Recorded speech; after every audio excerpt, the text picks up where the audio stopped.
Mbosso Kani ananikumbusha bali sana. Penzi limevuja tena. Acha livuje, kwangu mimi likivuja linibabaishi. Yaani penzi kulikivuja, sijui yule mwingine anaimba sijui tikisa kichwa kidogo. Nyimbo za upumbavu kabisa.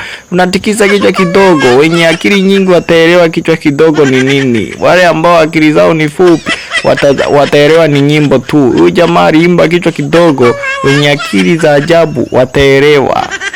Shenzi. How are you? Haya sasa. Yaani mimi naimba zangu, kuna kiumbe chengine kinakuja hapa, sijui kinaongea madude gani. How are you?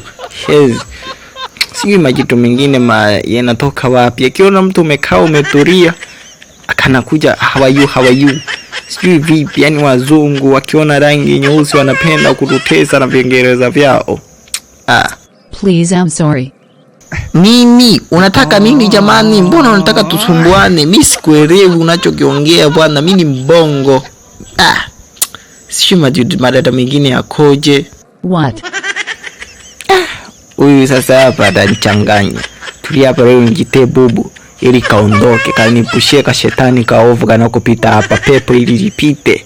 Kiingereza si hatu kusomaga, ndo anatunyanyasa kwa kuwa hatu kusoma. Ipo siku na sisi tutatoboa tu. Utakufa.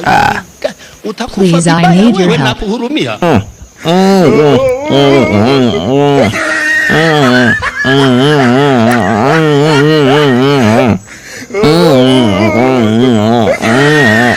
What?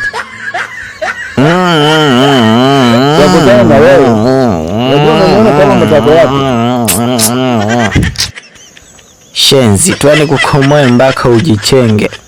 Unanitea uyeyusho hapo mbele zangu. Najitea unasoma tani kujitea kibubububu. Hiki ndo kibongo wewe. Najua Kiswahili utaniongelesha tu. Maskini, unakuta mzee hiyo miwani kavaa tu kama pambo. Yaani kimuona kama ni msomi, kumbe hamna lolote. Maana ghafla amekuwa bubu, wakati alikuwa anaongea hapa namsikia. Tani muongeshe tu Kiswahili, unakuta lielewi Kiingereza ni nini. Mazee mengine bwana. Shida nini sasa we mzee? Mbona ghafla ububu umekuja tu? Si ulikuwa unaongea hapo vizuri we mzee. Ghafla tu ububu. Shida Kiingereza ama? Mbona mzee wangu sikuelewi, ghafla tu umekuwa bubu. Shenzi wewe kipinto. Sivyo umeongea Kiswahili. Ulijitea Muingereza kwa sababu ya rangi yako nyeupe. We kipinto kishundu. Ndio maana mnaambiwa tikisa kichwa kidogo amuelewi. Penzi limevuja tena bado amuelewi. Oya we, nilitaka nikuone sasa. Shenzi. Ulikuwa unajitea Muingereza, tisho umeongea Kiswahili mpumbavu wewe. Shenzi, kichwa laana zako wewe, kichwa kama cha babako. Laana mtoto wewe. Ndio maana nilisikia usipofunzwa na mamayo utafunzwa na ulimwengu, na ulimwengu ndio sisi tumekufunza uongee Kiswahili ukikutana na watu wa rangi kama zetu. Unajitea unajua Kiingereza kwa sababu na rangi nyeupe. Shenzi, watu tuna ma-stress zetu mawazo, alafu unajitea unaongea Kiingereza.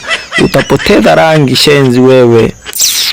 Mbwa toka hapa. Na sitaki kokote uniulize, sababu utaleta dharau.